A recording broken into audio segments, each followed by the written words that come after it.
नमस्कार। माली समाचार हिंदी में आपका स्वागत है। मैं दिनेश माली। मूल निवासियों पर होगा या नहीं नागरिकता कानून का असर, आइए जानते हैं विस्तार से। केंद्रीय मंत्री सर्बानंद सोनोवाल ने बुधवार को कहा कि नागरिकता संशोधन अधिनियम सीए का असम के मूल निवासियों पर कोई प्रभाव नहीं पड़ेगा।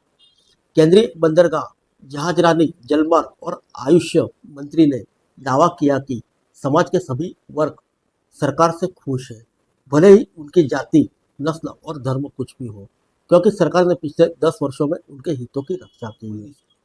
आइए जानते हैं मूल निवासियों पर क्यों नहीं होगा सीए का असर। असम के पूर्व सीएम रहे सोनोवाल ने कहा कि सीएए एक राष्ट्रीय कानून है।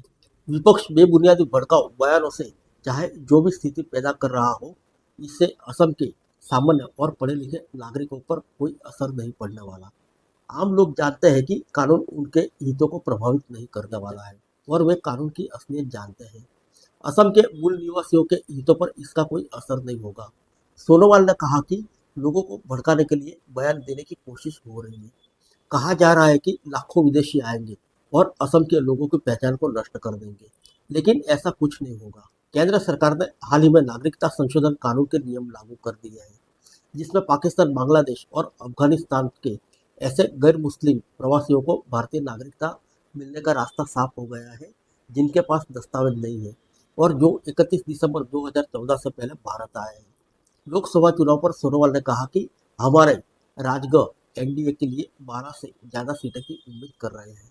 अभी तक जो स्थिति सामने आई है और लोग आपस में जो भी चर्चा कर रहे हैं, उससे यह आंकड़ा काफ़ी हद तक संभव लगता है।